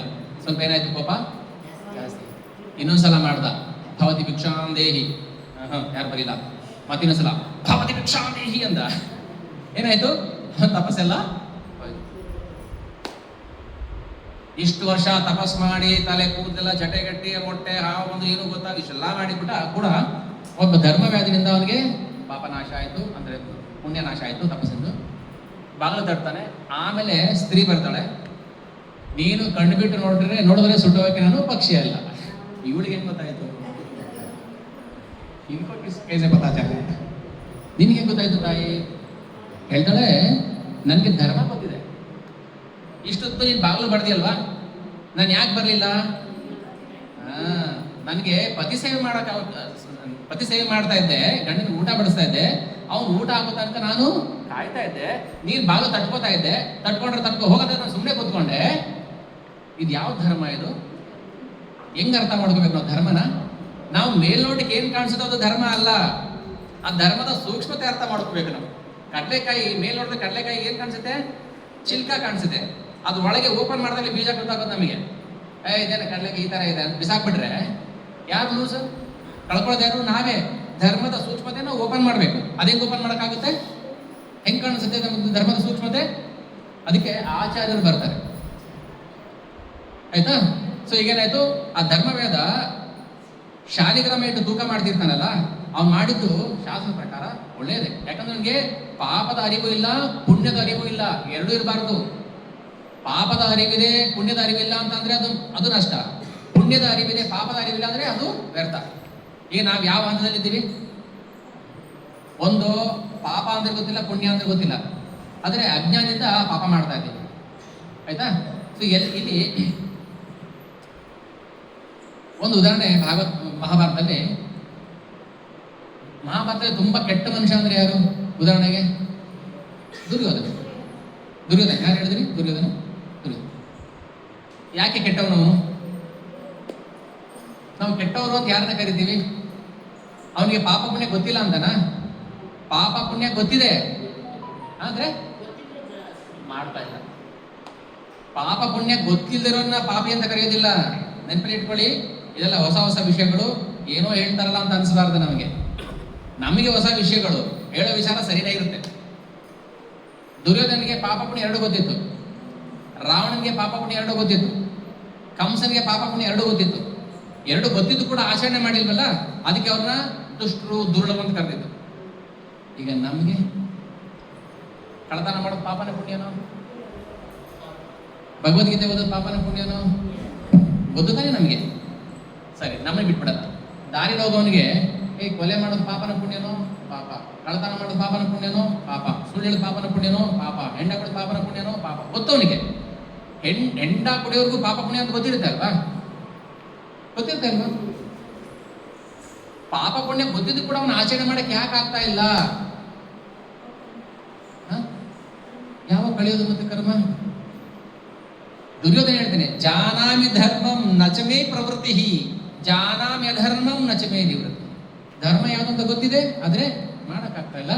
ಅಧರ್ಮ ಯಾವುದು ಅಂತ ಗೊತ್ತು, ಆದ್ರೆ ಬಿಡಕ್ಕಾಗ್ತಾ ಇಲ್ಲ. ಅವಾಗ ನಾವೇನ್ ಮಾಡ್ಬೇಕು? ಭಗವಂತನ ಶರಣಾಗತಿ. ಗೊತ್ತಿದ್ದು ನನ್ಗೆ ಗೊತ್ತಾಯ್ತು ಇವಾಗ ಪಾಪ ಪುಣ್ಯ, ಈಗ ನಾನು ಭಗವಂತನ ಶರಣಾಗತಿಗೆ ಬರ್ಬೇಕು, ನಾನು ಬಿಡಬೇಕು, ನಾನು ಬಿಡಕ್ಕಾಗ್ತಾ ಇಲ್ಲ. ಇಲ್ಲ ನಾವು ದುರ್ಯೋಧನ ಆಗ್ಬಿಡ್ತೀವಿ. ಧರ್ಮ ಯಾವುದು ಅಂತ ಗೊತ್ತು, ಜಾನಾಮಿ ಧರ್ಮಂ ನಚಮೇ ಪ್ರವೃತ್ತಿ, ಮಾಡಕ್ಕಾಗ್ತಾ ಇಲ್ಲ. ಯಾವುದು ಅಧರ್ಮ ಅಂತ ಗೊತ್ತು, ಅದು ಬಿಡಕ್ಕಾಗ್ತಾ ಇಲ್ಲ. ಸೊ ಈ ಸ್ಥಿತಿಯಲ್ಲಿ ನಾವೇನ್ ಮಾಡ್ಬೇಕು? ನಾವು ಭಗವಂತನ ಭಕ್ತ ಶರಣಾಗತಿಗೆ ಬರಬೇಕು. ಸೊ ಅಂತ ಭಕ್ತ ಕಥೆಗಳನ್ನ ಕೇಳಬೇಕು. ಓಕೆ, ನಾನು ಯಾಕೆ ನಿಲ್ಲಿಸ್ಕೊಂಡೆ ಅಂದ್ರೆ ಆ ಶಾಲಿಗ್ರಾಮದ ಮಹಿಮೆ ಗೊತ್ತಿಲ್ಲ, ಅದಕ್ಕೆ ನಾವು ಅದನ್ನ ಒಂದು ಗೊತ್ತಿಲ್ಲ ಅಂತ ತಿರಸ್ಕಾರ ಮಾಡಲಿಲ್ಲ, ಗೊತ್ತು ಅಂತದನ್ನ ಸ್ಪೆಷಲ್ ಕೇರು ಮಾಡಲಿಲ್ಲ ಅವನು. ಸೊ ಈ ಹಂತಕ್ಕೆ ಬಂದಾಗ ಭಗವಂತ ಕೃಪೆ ಕೊಡ್ತಾನೆ. ಓಕೆನಾ? ಇದರಲ್ಲಿ ಏನಾದರೂ ಪ್ರಶ್ನೆಗಳಿದ್ರೆ ಕೇಳಿ, ನಾನು ಮುಂದಕ್ಕೆ ಹೋಗ್ತೀನಿ. ಏನಾದ್ರು ಡೌಟ್ಸ್ ಇದ್ರೆ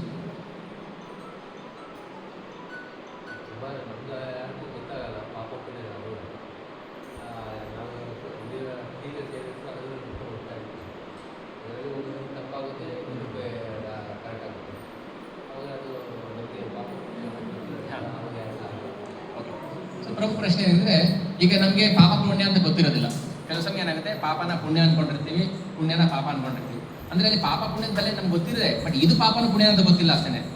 ಇವಾಗ ನೋಡಿ, ಇದು ಮಾಡಿದ್ರೆ ಪಾಪ ಬರುತ್ತೋ ಪುಣ್ಯ ಬರುತ್ತೋ ಗೊತ್ತಿಲ್ಲ ಮಾಡ್ತಾರೆ ಅಂದ್ರೆ, ನಿಮ್ಗೆ ಪಾಪ ಪುಣ್ಯದ ಬಗ್ಗೆ ಗೊತ್ತಿದ್ದಕ್ಕೆ ತಾನೇ ಅದನ್ನ ಯೋಚನೆ ಮಾಡಿದ್ರಿ. ಅರ್ಥ ಆಗ್ತಿದ್ಯಾ? ಪಾಪ ಪುಣ್ಯದ ಬಗ್ಗೆ ನಮ್ಗೆ ಗೊತ್ತಿದ್ದಕ್ಕೇನೆ ಇದು ಮಾಡಿದ್ರೆ ಪಾಪ ಬರುತ್ತೋ ಪುಣ್ಯ ಬರುತ್ತೋ ಅಂತ ಯೋಚನೆ ಮಾಡ್ತೀವಿ. ಅದು ಗೊತ್ತೇ ಇಲ್ಲ, ಪಾಪ ಪುಣ್ಯನೇ ಗೊತ್ತಿಲ್ಲ ಅಂದಾಗ, ಈಗ ಮಗು ಅನಿರುದ್ಧ, ಅವನು ಯಾರ ತಲೆ ಮೇಲೆ ಸೂಸು ಮಾಡಿದ್ರು ಕೂಡ ಅವನಿಗೆ ಪಾಪ ಪುಣ್ಯ ಬರೋದಿಲ್ಲ. ಯಾಕಂದ್ರೆ ಪಾಪ ಅಂದ್ರೇನು ಪುಣ್ಯ ಅಂತ ಗೊತ್ತಿಲ್ಲ. ಬಟ್ ನಮ್ಗೆ ಗೊತ್ತಿದೆ, ನಾವು ಮಾಡಿದ್ರೆ ಅಪರಾಧ ಆಗುತ್ತೆ.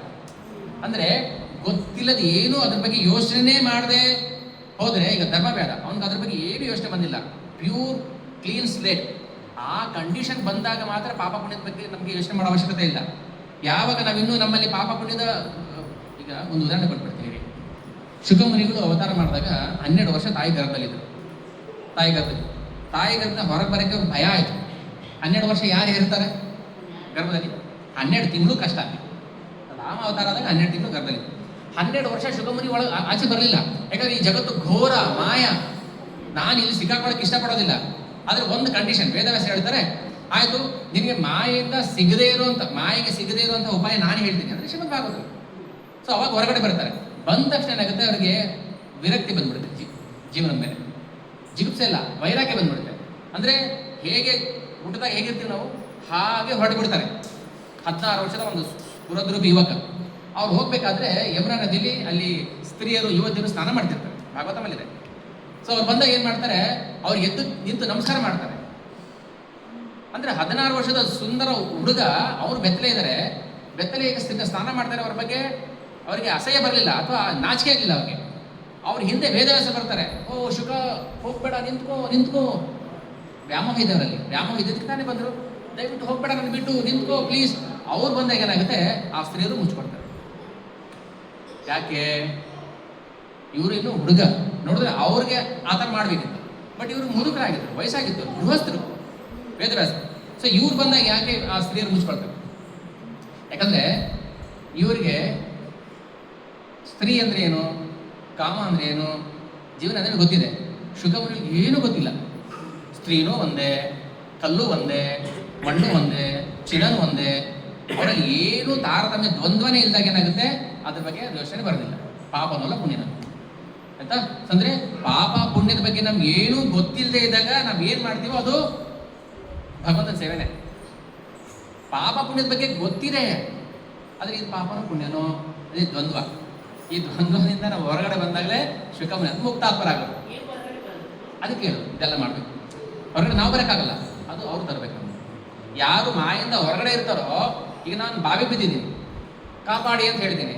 ಇನ್ನೊಬ್ಬ ಯಾರೋ ಬಾವಿ ಬಿದ್ದ, ಅವನು ಕಾಪಾಡಿ ಅಂತಾನೆ, ಹೇ ಕಾಪಾಡ್ತೇನೋ, ನಾನೇ ಬಾವಿ ಬಿದ್ದಿದ್ದೀನಿ, ನಾನೇ ಕಾಪಾಡಲಿ.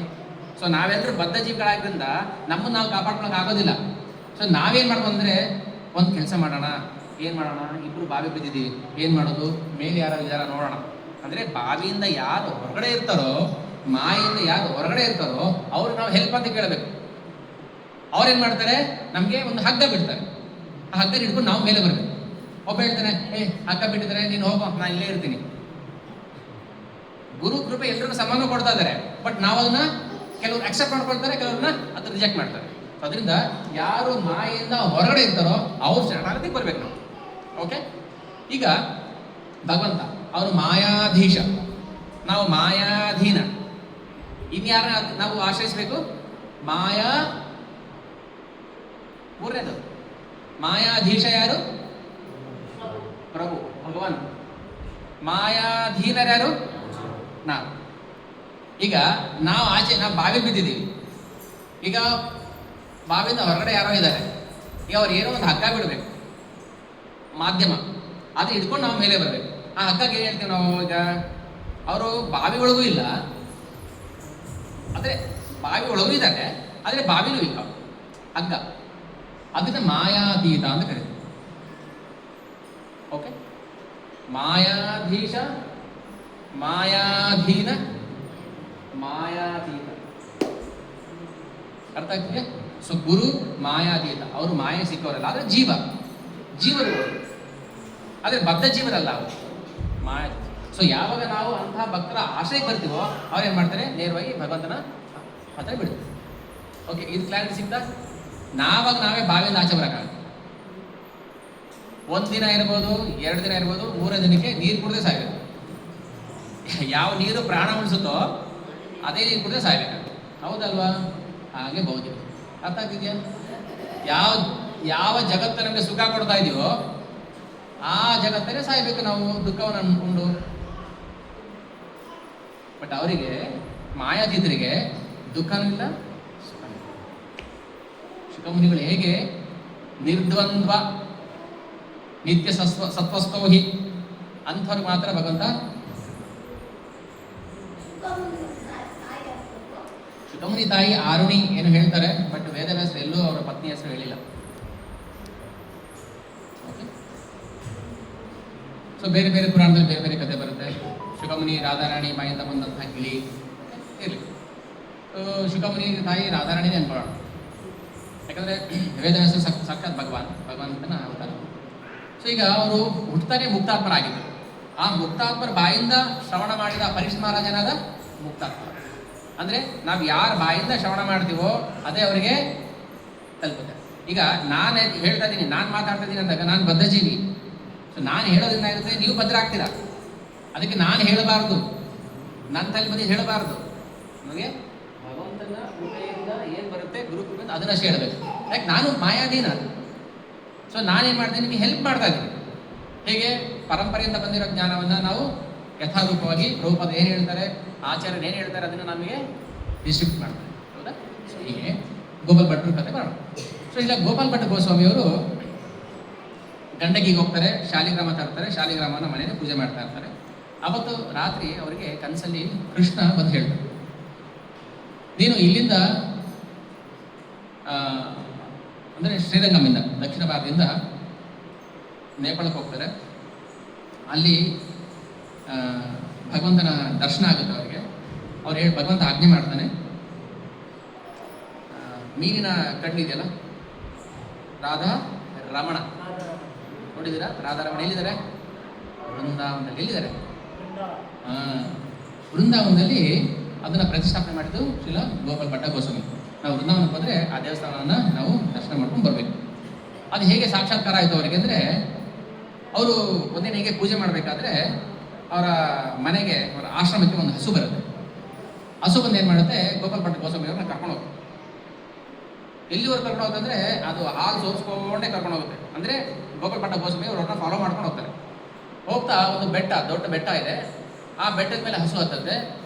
ಹಸು ಅಲ್ಲಿ ಕೆಚ್ಚಲಿಂದ ಹಾಲು ಸುರಿಸುತ್ತೆ. ಎಷ್ಟು ಹಾಲು ಸುರಿಸುತ್ತೆ ಅಂದರೆ ಇಡೀ ಬೆಟ್ಟ ಹಾಲಲ್ಲಿ ಮುಳುಗೋಗುತ್ತೆ. ಇವ್ರಿಗೆ ಆಶ್ಚರ್ಯ ಆಯಿತು, ಗೋಪಾಲ್ ಭಟ್ಟ ಗೋಸ್ವಾಮಿ ಆಶ್ಚರ್ಯ ಆಯಿತು. ಇದೇನು ಆಶ್ಚರ್ಯ ಇದು, ಇದೆಂತ ವಿಚಿತ್ರ ಅಂದಾಗ ಹಸು ನೋಡ್ತಾ ನೋಡ್ತಾ ಅಲ್ಲಿಂದ ಕಣ್ಮರೆ ಆಗುತ್ತೆ. ಗೋಪಾಲ್ ಭಟ್ಟ ಗೋಸ್ವಾಮಿ ಏನು ಮಾಡ್ತಾರೆ, ಅದನ್ನು ಅಗಿತಾರೆ ಬೆಟ್ಟ ಆಗಿದಾಗ ಅಲ್ಲಿ ಭಗವಂತನ ಶ್ರೀ ವಿಗ್ರಹ ಕಾಣಿಸುತ್ತೆ. ಅದೇ ರಾಧಾ ರಮಣ. ಅವ್ನ ಕಣ್ಣು ಹೇಗಿರುತ್ತೆ, ಮೀನಿನ ಕಣ್ಣು ಥರ ಇರುತ್ತೆ.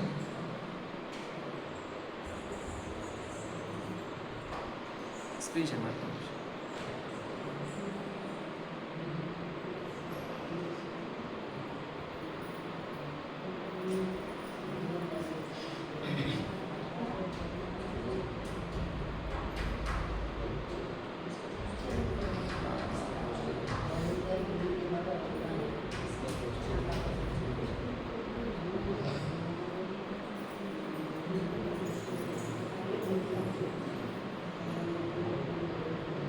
ಓಕೆ, ಆಮೇಲೆ ಆ ಶ್ರೀ ವಿಗ್ರಹವನ್ನು ತಗೊಂಡು ವೃಂದಾವನದಲ್ಲಿ ಪ್ರತಿಷ್ಠಾಪನೆ ಮಾಡ್ತಾರೆ, ಅದು ದೇವಸ್ಥಾನ ಮಾಡ್ತಾರೆ ಅಲ್ಲಿ. ಹಾಗೆ ಷಡ್ಗೋಸ್ವಾಮಿಗಳು ಸ್ಥಾಪನೆ ಮಾಡಿರುವಂತಹ ದೇವಸ್ಥಾನಗಳು ವೃಂದಾವನದಲ್ಲಿ ಸುಮಾರು 12. ಹಾಂ, ನನಗೆ ಕಳಿಸಿದ್ದೆ, ನನಗೆ ನೆಟ್ವರ್ಕ್ ಓಪನ್ ಆಗ್ತದೆ.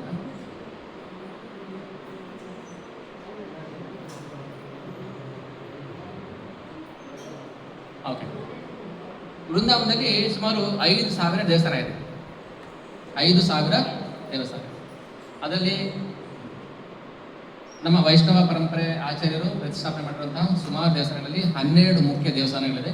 ಅದರಲ್ಲಿ ಒಂದು ರಾಧಾರಮಣ, ಬಾಂಕೆ ಬಿಹಾರಿ ಟೆಂಪಲ್, ರಾಧಾ ಶ್ಯಾಮ ಸುಂದರನ ಕಳಿಸಿದ್ರ ಕಳಿಸಿದ್ರ ಹಾಂ. ಸೊ ಆಮೇಲೆ ಗೋಪಾಲ್ ಭಟ್ಟ ಗೋಸ್ವಾಮಿ ಏನು ಮಾಡ್ತಾರೆ, ಅವರು ಸಣ್ಣ ವಯಸ್ಸಲ್ಲೇ ಸಂಸ್ಕೃತ ವಿದ್ವಾಂಸರು, ಮಹಾ ಜ್ಞಾನಿಗಳು, ಮೇಲಾಗಿ ಕೃಷ್ಣ ಭಕ್ತರು. ಅವರು ಅನೇಕ ವೈಷ್ಣವ ಕೃತಿಗಳನ್ನು, ಸಾಹಿತ್ಯಗಳನ್ನು ರಚನೆ ಮಾಡ್ತಾರೆ ಗೋಪಾಲ ಭಟ್ಟ ಗೋಸ್ವಾಮಿ. ಆಮೇಲೆ ಇದು ಭಾಗವತಂಗೆ ಅನೇಕ ತಾತ್ಪರ್ಯಗಳನ್ನ ಬರೀತಾರೆ. ತಾತ್ಪರ್ಯ ಟೀಕೆಗಳು ಬರೆದಿಲ್ಲ ಅಂದರೆ ನಮ್ಗೆ ಇದೇನು ಅರ್ಥ ಆಗ್ತಿಲ್ಲ. ಮಹಾಭಾರತ, ಭಾಗವತ ಇದು ಮಂತ್ರ.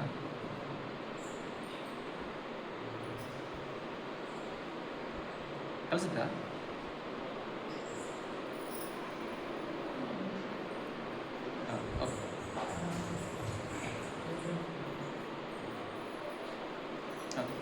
ಆಮೇಲೆ ಗೋಪಾಲ್ ಭಟ್ಟ ಗೋಸ್ವಾಮಿ ಅವರು ಗುಣಮಂಜರಿ. ಮಂಜರಿ ಅಂದ್ರೆ ಯಾರು? ಸಖಿಯರ ಸೇವಕಿ. ಅಷ್ಟಸಖಿಯರು ಇರ್ತಾರಲ್ಲ, ರಾಧಾರಾಣಿ ಅಷ್ಟಸಖಿಯರು, ಅಷ್ಟಸಖಿಯರಿಗೆ ಸೇವಕಿಯರು ಮಂಜರಿ. ಸೊ ಗೋಪಾಲ್ ಭಟ್ಟ ಗೋಸ್ವಾಮಿ ಗುಣಮಂಜರಿ. ಮಂಜರಿ ಏನ್ ಕೆಲಸ ಮಾಡ್ತಾರೆ ರಾಧಾರಾಣಿ ಮತ್ತೆ ಸೇವಕಿಯರಿಗೆ ಅಂದ್ರೆ, ಅದರಲ್ಲಿ ಪ್ರಧಾನ ಮಂಜರಿ ರೂಪ ಮಂಜರಿ. ರೂಪ ಮಂಜರಿ ಯಾರು? ಶ್ರೀಲ ರೂಪ ಗೋಸ್ವಾಮಿ. ರೂಪ ಗೋಸ್ವಾಮಿ 6 ಜನ ಗೋಸ್ವಾಮಿಗಳಿದ್ದಾರೆ. ಫಸ್ಟು ಸನಾತನ ಗೋಸ್ವಾಮಿ, ರೂಪ ಗೋಸ್ವಾಮಿ, ಜೀವ ಗೋಸ್ವಾಮಿ, 3 ಸಂಬಂಧಿಕರು. ರೂಪ ಗೋಸ್ವಾಮಿ, ಸನಾತನ ಗೋಸ್ವಾಮಿ ಅಣ್ಣ ತಮ್ಮ, ಜೀವ ಗೋಸ್ವಾಮಿ ಅವರ ತಮ್ಮನ ಮಗ. ಓಕೆ, ಎಷ್ಟು 3 ಜನ. ಗೋಪಾಲ ಭಟ್ಟ ಗೋಸ್ವಾಮಿ, ರಘುನಾಥ ದಾಸ ಗೋಸ್ವಾಮಿ, ರಘುನಾಥ ಭಟ್ಟ ಗೋಸ್ವಾಮಿ. ಇದರಲ್ಲಿ 5 ಜನ ಗೋಸ್ವಾಮಿಗಳು ದಕ್ಷಿಣ ಭಾರತ. ಅವರು ಸಾರಸ್ವತ ಬ್ರಾಹ್ಮಣ ಕುಟುಂಬದಿಂದ ಬಂದವರು. ರಘುನಾಥ ದಾಸ ಗೋಸ್ವಾಮಿ ಮಾತ್ರ ಬಂಗಾಳದಲ್ಲಿ ಅವತಾರ ಮಾಡಿದ್ರು. ಈ 6 ಜನರು ರಾಧಾರಾಣಿಯ ಸಖಿಯರ ಸೇವಕಿಯರು. ಹಾ, ಸೊ ರಾಧಾರಾಣಿ ಅವಳಿಗೆ ತವರ ಮನೆಗೆ ಬರಬೇಕಾದ್ರೆ ಬರ್ಸಾನೆಯಿಂದ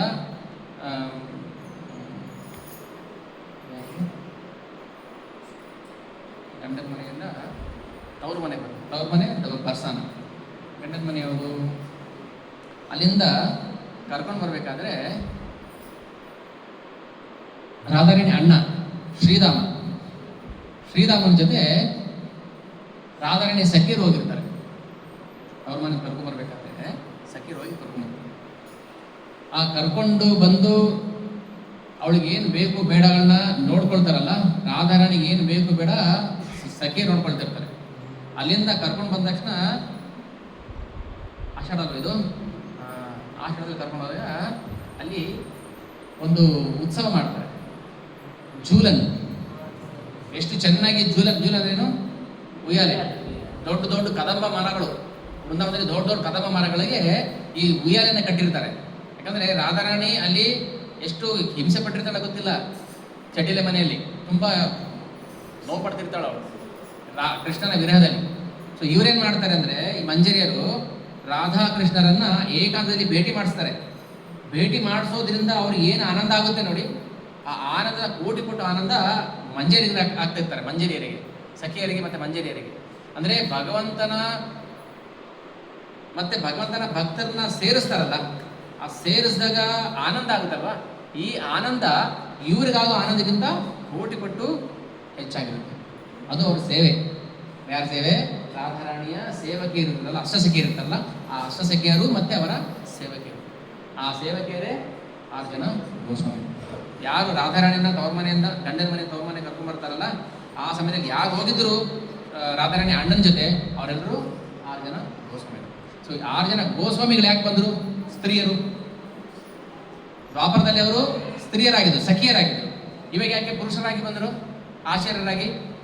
ಅವರು ಸ್ತ್ರೀಯರಾಗಿದ್ದಾಗಲೂ ಕೂಡ ಅವರು ಆಚಾರ್ಯರೇ. ರಾಧಾರಾಣಿಯ ಸಖಿಯರು ಯಾರಿದ್ರು ಅವರು ಆಚಾರ್ಯರು, ಗುರುಗಳು. ಅವರು ಏನು ಹೇಳ್ಕೊಡ್ತಾರೆ ಗುರುಗಳು? ರಾಧಾ ಕೃಷ್ಣರ ಸಂಗಮವನ್ನ, ಅಂದ್ರೆ ಅವರ ಮಿಲನದಿಂದ ಆಗೋ ಆನಂದ ಇದೆಯಲ್ಲ, ಆ ಆನಂದವನ್ನು ಹಂಚೋದಿಕ್ಕೆ ಬರೋದು ಆಚಾರ್ಯರು. ಅವ್ರ ಕೆಲಸ ಬೇರೆ ಏನಿಲ್ಲ. ಭಗವಂತನ ಸೇವೆ ಮಾಡೋದ್ರಿಂದ ಏನು ಆನಂದ ಆಗುತ್ತೋ ಆ ಆನಂದವನ್ನ ಹಂಚೋದಕ್ಕೋಸ್ಕರ ಬರ್ತಾರೆ ಆಚಾರ್ಯರು. ಅವ್ರನ್ನೇ ಗೋಸ್ವಾಮಿಗಳು ಅಂತ ಕರೆಯೋದು. ಅಂತ ಗೋಸ್ವಾಮಿಗಳಲ್ಲಿ ಒಬ್ರು ಗೋಪಾಲ ಭಟ್ಟ ಗೋಸ್ವಾಮಿಯವರು. ನಾಳೆ ಅವರ ಡಿಸಪಿಯರೆನ್ಸ್, ಅಂದ್ರೆ ಈ ಭೌತಿಕ ಜಗತ್ತು ಬಂದರು ಮತ್ತೆ ಅಪ್ರಕಟ ಆಗಿ ಮತ್ತೆ ಅವರು ಎಲ್ಲಿ ಹೋಗ್ತಾರೆ? ಹೋಗ್ತಾರೆ. ಅಲ್ಲಿ ಗುಣಮಂಜರಿಯಾಗಿ ಸೇವೆ ಮಾಡ್ತಾರೆ. ನಾವು ಹೇಳ್ತೀವಿ ಆಚಾರ್ಯರು, ಗುರುಗಳು, ವೈಷ್ಣವರು ಸತ್ತೋದ್ರೆ ಏನಾಗ್ತಾರೆ? ಅವರು ಮಣ್ಣಾಗ್ತಾರೆ ಅಲ್ವಾ? ಅವರಿಗೆ ಶ್ರದ್ಧಾ ಮಾಡಬೇಕು, ತಿಥಿ ಮಾಡಬೇಕು. ಇಲ್ಲ, ಡಿಸಪಿಯರೆನ್ಸ್ ಡೇನು ಕೂಡ ನಮಗೆ ಸಂಭ್ರಮ, ಅಪಿಯರೆನ್ಸ್ ಡೇನು ಕೂಡ ನಮಗೆ ಸಂಭ್ರಮ. ನಾವು ಹುಟ್ಟು ಸಾವು ಅಂತ ಕರೆಯೋದಿಲ್ಲ ಅವರನ್ನ. ಇಲ್ಲಿ ಬಂದರು, ಪ್ರಕಟ ಆದ್ರು, ದೇವಸ್ಥಾನ ಕಟ್ಟಿದ್ರು, ಜನಗಳಿಗೆ ಪ್ರಚಾರ ಮಾಡಿದ್ರು, ಒಂದಷ್ಟು ಜನ ಗೋಲೋಕಕ್ಕೆ ಕರ್ಕೊಂಡು ಹೋದ್ರು, ಇವರು ಲೀಲೆ ಮುಗಿಸಿದ್ರು. ಇದು ವೈಷ್ಣವರ ತಂದೆ. ಅಂತ ವೈಷ್ಣವ ಆಚಾರ್ಯರ ಸೇವೆ ಮಾಡೋದ್ರಿಂದ ನಮಗೆ ಎಷ್ಟು ನಮ್ಮ ಪಾಪಗಳು ನಾಶ ಆಗುತ್ತೆ. ನಾವು ಪತಿತರಾಗಿ ಬಾವಿಲಿ ಬಿದ್ದಿದ್ದೀವಲ್ವ, ಈ ಭೌತಿಕ ಮಡುನಲ್ಲಿ, ಅಲ್ಲಿಂದ ಮೇಲ್ಗಡೆ ಬರೋದಕ್ಕೆ ಅವರು ಸಹಾಯ ಮಾಡ್ತಾರೆ. ಅದಕ್ಕೆ ವೈಷ್ಣವರನ್ನ ನಾವು ಸ್ವಯಂ ಭಗವಂತನ ಥರ ನೋಡಬೇಕು. ವೈಷ್ಣವರನ್ನ ನಾವು ಭಗವಂತನ ಪ್ರತಿನಿಧಿಗಳು ಅಂತ ನೋಡಬೇಕು. ಅದಕ್ಕೆ ಹೇಳಬೇಕು, ನಮ್ಮ ಹಾಗೆ ಇರ್ತಾರೆ ಅವರು, ನಮ್ಮ ಹಾಗೆ ಬಂದರು, ನಮ್ಮ ಹಾಗೆ ಭೌತಿಕ ಜೀವನ ನಡೆಸೋ ಥರ ನಡೆಸಿದ್ರು. ಆದರೆ ಅವ್ರ ಉದ್ದೇಶ ಏನಿತ್ತು? ಕೃಷ್ಣ ಪ್ರೇಮವನ್ನು ಹಂಚೋದು. ಅದಕ್ಕೆ ನಮ್ಮೆಲ್ಲರ ಏಕೈಕ ಗುರಿ ಕೃಷ್ಣ ಪ್ರೇಮವನ್ನು ಪಡೆಯೋದು. ಈ ಜೀವನದಲ್ಲೇ ಕೃಷ್ಣ ಪ್ರೇಮವನ್ನು ನಾವೆಲ್ಲರೂ ಅನುಭವಿಸಬಹುದು. ಅದು ಅವ್ರ ಕೃಪೆ ಇದೆ. ಈಗ ವೈಷ್ಣವರ ಕೃಪೆ ಇದ್ದರೆ ಮಾತ್ರ ನಾವು ಭಗವಂತನ ಕೃಪೆಯನ್ನು ಪಡ್ಕೊಳ್ಳೋಕೆ ಸಾಧ್ಯ.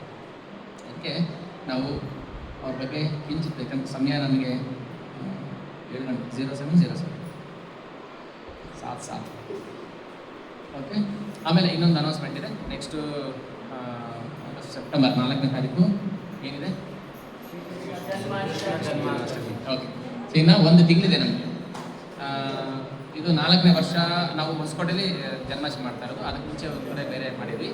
ಸೊ ಈಗ ನಮಗೆ 2 ಆಪ್ಷನ್ ಇದೆ.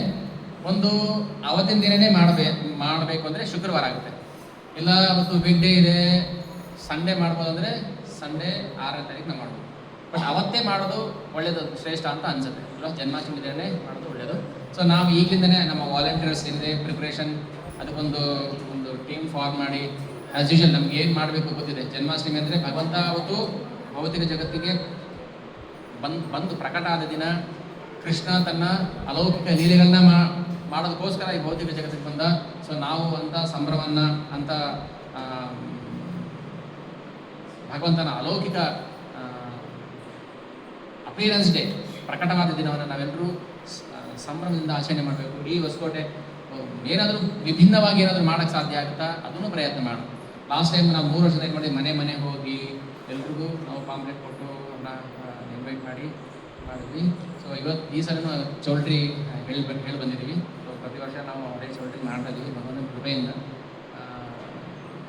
ಒಪ್ಕೊಂಡಿದ್ದಾರೆ. ಸೆಪ್ಟೆಂಬರ್ 4ನೇ ತಾರೀಕು, ಇನ್ನೊಂದು ತಿಂಗಳಿದೆ. ಓಕೆ. ಸೊ ಎಲ್ಲರೂ ಪಾರ್ಟಿಸಿಪೇಟ್ ಮಾಡಿ, ಎಲ್ರಿಗೂ ಈಗಲಿಂದನೇ ಹೇಳೋಕ್ಕೆ ಶುರು ಮಾಡೋಣ. ಜನ್ಮಾಷ್ಟಮಿಗೆ ನಾವೇನು ಪ್ರಿಪೇರ್ ಆಗಬೇಕು, ಹೇಗೆ ಮಾಡಬೇಕು. ಸೊ ವಾಲಂಟಿಯರ್ಸ್ ಬೇಕು ನಮಗೆ. ಲಾಸ್ಟ್ ಟೈಮು ನಮಗೆ ಸ್ವಲ್ಪ ವಾಲಂಟಿಯರ್ಸ್ ಕೊರತೆ ಆಯಿತು. ಓಕೆ, ಆ ಥರ ಆಗುತ್ತೆ. ಸೊ ಜನ್ಮಾಷ್ಟಮಿ ನಾವು ಸದ್ಯಕ್ಕೆ ಇಲ್ಲಿ ಮಾಡ್ತಾ ಇರೋದು ಒಂದೇ ಹಬ್ಬ, ಜನ್ಮಾಷ್ಟಮಿ. ಇನ್ಯಾವುದು ಮಾಡೋಕ್ಕೆ ಆಗ್ತಾಯಿಲ್ಲ ನಮಗೆ. ಯಾಕಂದರೆ ನಮ್ಮ ಸ್ವಂತ ಸೆಂಟ್ರಾದಾಗ ನಾವು ಏನು ಬೇಕಾದ್ರೆ ಇಲ್ಲಿ ಹಬ್ಬ ಮಾಡ್ಕೋಬೋದು. ಯಾಕಂದರೆ ಇದಕ್ಕೆಲ್ಲನೂ ಪರ್ಮಿಷನ್ ತೊಗೋಬೇಕಾಗಿಲ್ಲ. ಅದಕ್ಕೆ ಜನ್ಮಾಷ್ಟಮಿ ಒಂದು ಮಾಡ್ತಾ ಇದ್ವಿ, ಅದನ್ನೇ ಗ್ರ್ಯಾಂಡಾಗಿ ಮಾಡೋ ಮತ್ತೇನಾದರೂ ನಿಮ್ಮ ಕನ್ಸರ್ನ್ಸ್ ಡೌಟ್ಸ್ ಪ್ರಶ್ನೆಗಳೇನಿದೆ? ಸೊ ಏನು ಅರ್ಥ ಆಯ್ತು ಇವತ್ತು? ಗುರು ಆಚಾರ್ಯರು ಯಾಕೆ ಪ್ರಕಟ ಆಗ್ತಾರೆ, ಯಾಕೆ ಅಪ್ರಕಟ ಆಗ್ತಾರೆ. ವೈಷ್ಣವರು ಯಾವತ್ತೂ ಸಾಯೋದಿಲ್ಲ, ಅವ್ರು ಹುಟ್ಟೋದಿಲ್ಲ, ಅವ್ರು ಸಾಯೋದಿಲ್ಲ. ಮತ್ತೇನು ಮಾಡ್ತಾರೆ? ಪ್ರಕಟ ಆಗ್ತಾರೆ. ಅದಕ್ಕೆ ಅಪಿಯರೆನ್ಸ್ ಡೇ, ಬರ್ತ್ಡೇ ಅಂತ ಕರೆಯೋದಿಲ್ಲ. ನಾವು ಕರ್ಮಗಳು ಹೊತ್ಕೊಂಡು ಬಂದಿದ್ದೀವಿ, ನಾವು ಹುಟ್ಟಿದ್ದೀವಿ, ದುಃಖಗಳಂತೀವಿ, ಅದು ಬಾಯ್. ಸೊ ವೈಷ್ಣವರು ಆಚಾರ್ಯರು ಅಪಿಯರೆನ್ಸ್, ಪ್ರಕಟ ಆಗ್ತಾರೆ, ಅಪ್ರಕಟ. ಅವ್ರ ಲೀಲೆ ಮುಗಿದ್ಮೇಲೆ ರೂಪಸ್ವಾಮಿ ರೂಪಮಂಜರಿ ಆಗ್ತಾರೆ, ಗೋಪಾಲಭಟ್ಟ ಗೋಸ್ವಾಮಿ ಗುಣಮಂಜರಿ ಆಗ್ತಾರೆ, ಆಮೇಲೆ ರಸಿಕ ಮಂಜರಿ, ಲವಂಗ ಮಂಜರಿ, ಅನಂಗ ಮಂಜರಿ, ಎಲ್ಲ ಮಂಜರಿ. ಅವ್ರು ಆರಾಮಾಗಿ ಈಗ ಅಲ್ಲಿ ಭಗವಂತ ಸೇವೆ ಮಾಡ್ಕೊಂಡು ಇದ್ದಾರೆ. ಸೊ ಯಾವಾಗ ಭಗವಂತ ಕಳಿಸ್ತಾನೆ ಇಲ್ಲಿಗೆ, ಅವಾಗ ನಾವು ಅವರ ಲಾಭವನ್ನು ಪಡ್ಕೋಬೇಕು. ಅವ್ರ ಹತ್ರ ಹೋಗಿ ನಾವು ಆತ್ಮತತ್ವವನ್ನು,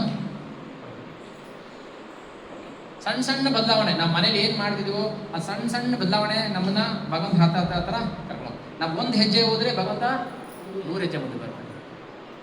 ಭಗವಂತ 100 ಹೆಜ್ಜೆ ಬಂದಾಗ ನಮ್ಗೆ ಇನ್ನೂ ಹತ್ರ ಹೋಗೋದಂತ ಆಸೆ ಆಗುತ್ತೆ, ಇನ್ನೂ ಕೌತುಕ ಬರುತ್ತೆ ನಮಗೆ, ಕುತೂಹಲ. ಇನ್ನೊಂದು ಹೆಜ್ಜೆ ಮುಂದೆ ಹೋಗ್ತೀವಿ, ಭಗವಂತ ಇನ್ನೊಂದು ಹೆಜ್ಜೆ.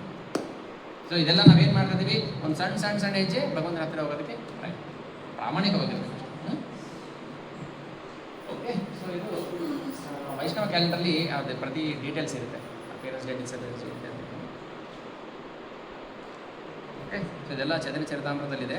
ಅದನ್ನು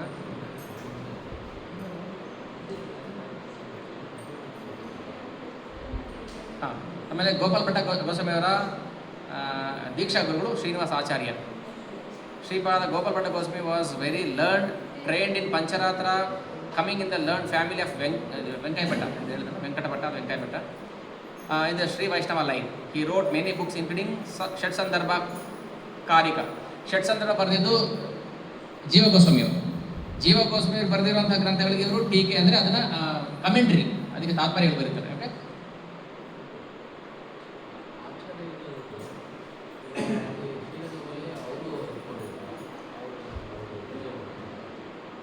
ಇವ್ರನ್ನ ಶ್ರೀರಂಗಮಲ್ಲ ಗೊತ್ತಿಲ್ಲ ಪ್ರಭು, ಅವ್ರ ಲೈನೇಜ್ ಯಾಕಂದರೆ ಆ್ಯಕ್ಚುಲಿ ಶ್ರೀ ವೈಷ್ಣವ ಲೈನೇಜ್ ಬೇರೆ, ಗೌಡಿಯ ವೈಷ್ಣವ. ಸೊ ಈಗ ಏನಾದರೂ ಅವರು ಶ್ರೀ ವೈಷ್ಣವದಿಂದ ಅವರು ಗೌಡಿಯ ವೈಷ್ಣವಿಗೆ ಪರಂಪರೆ ಬಂದ. ಆ್ಯಕ್ಚುಲಿ ಅವರು ತಿಲಕ ಹಿಡಿದು ಈ ಥರ ನಮ್ಮ ಹಾಗೆ ಇರ್ತಿರಲಿಲ್ಲ, ಸೇಮ್ ಶ್ರೀ ರಾಮ ಸಂಪ್ರದಾಯ ಹೇಗಿತ್ತು ಆ ಥರ. ಆಮೇಲೆ ಅವರು ಚೈತನ್ಯ ಮಹಾಪ್ರಭು ಲೈನೇಜಿಗೆ ಬರ್ತಾರೆ. ಇದೆಯಾ ಹಿಡಿಸಿದೆಯಾ ಇಲ್ಲಿ ಶ್ರೀರಂಗಮಲ್ಲಿ?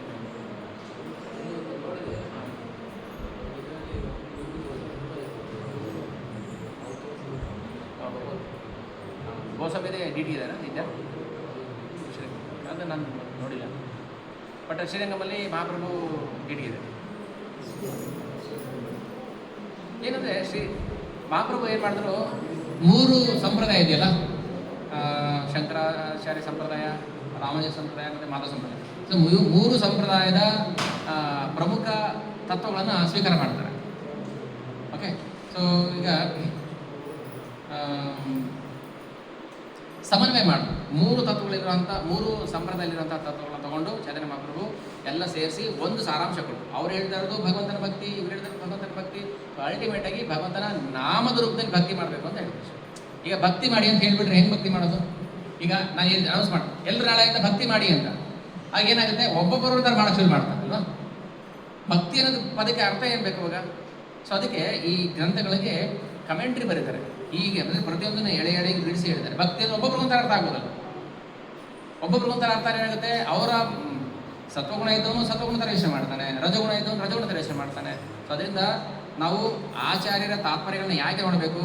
ಅವ್ರು ಏನು ಹೇಳ್ತಾರೆ ಅದನ್ನು ಮಾಡಬೇಕು, ಕಷ್ಟ ಆದರೂ ಸರಿ, ಸುಖ ಆದರೂ ಸರಿ. ಯಾಕೆ ನಮ್ಮ ಇಚ್ಛೆಗೆ ಬಿಟ್ಟರೆ ನಮ್ಮ ವಿಷಯವನ್ನು ಮಾಡ್ತೀವಿ. ಹಸುಗೆ ಮೂರ್ತರ ಆಗದೆ ಬಿಟ್ಬಿಟ್ರೆ ಏನು ಮಾಡುತ್ತೆ, ಅದು ಇನ್ನೊಬ್ರು ದೊಡ್ಡ ಹೋಗಿ ಮೇಯ್ತೆ. ಸೊ ನಾವೇನು ಮಾಡಬೇಕು, ಕಟ್ಟಾಕ್ಬಿಟ್ಟು ಇದನ್ನೇ ತಿನ್ನಬೇಕು ಅಂತ ಹೇಳ್ತಾರೆ, ಅದನ್ನೇ ತಿಂತಾರೆ. ಅದಕ್ಕೇನು ಬೇಕು? ಹುಲ್ಲು ಬೇಕು ಅಲ್ವಾ? ಬಿಟ್ಟರೆ ಏನಾಗುತ್ತೆ, ಪಕ್ಕದ ದೊಡ್ಡ ಹೋದ್ರೆ ತಿನ್ನುತ್ತೆ ಇನ್ನೊಂದು. ಸೊ ನಾವೇನು ಕಟ್ಟಾಕಿ ಒಂದು ಕಡೆ ಹುಲ್ಲು ಹಾಕಿದ್ರೆ ತಿನ್ಕೊಂಡಿರುತ್ತೆ.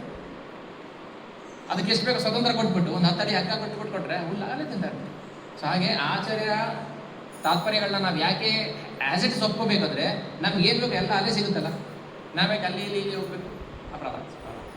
ಅದಕ್ಕೆ ನಮಗೆ ಕಮೆಂಟ್ರಿ ತುಂಬ ಇಂಪಾರ್ಟೆಂಟ್. ಇವರು ಇಲ್ಲಿ ಹೇಳ್ತಾರಲ್ಲ, ಗೋಪಾಲಭಟ್ಟ ಗೋಸ್ವಾಮಿ ಇವರು ತುಂಬ ಸ್ಕಾಲರ್, ವಿದ್ಯಾವಂತ. ಆಮೇಲೆ ಶ್ರೀ ಕೃಷ್ಣ ವಲ್ಲಭ ಕೃಷ್ಣ ಕರುಣಾಮೃತ ಟೀಕಾ ಷಟ್ಕ್ರಿಯ ಸಾರದೀಪಿಕ ಅಂದರೆ ವೈಷ್ಣವ ಸಂಸ್ಕಾರ ವಿಧಿಗಳು. ಇವೆಲ್ಲ ನಾವು ವೈಷ್ಣವ ಸಂಸ್ಕಾರ ವಿಧಿಗಳನ್ನ ನಾವು ಫಾಲೋ ಮಾಡೋದು. ಸೊ ಎಷ್ಟೊಂದು ಬುಕ್ಗಳನ್ನ ಅವರು ರಚನೆ ಮಾಡಿದ್ರು. ಓಕೆ ಓಕೆ, ಏನಾದರೂ ಪ್ರಶ್ನೆಗಳು ಮತ್ತೆ ಕ್ಲಾಸ್ ಆರತಿ ಮಾಡ ಕಳಿಸಿದ್ರಾ?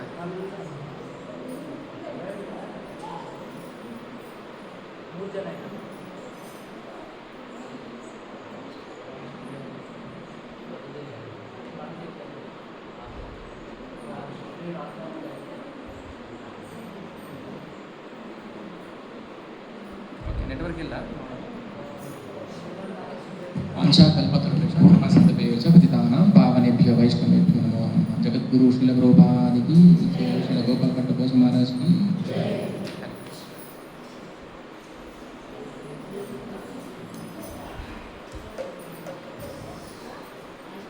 ಓಕೆ, ಅದು ನೆಟ್ವರ್ಕ್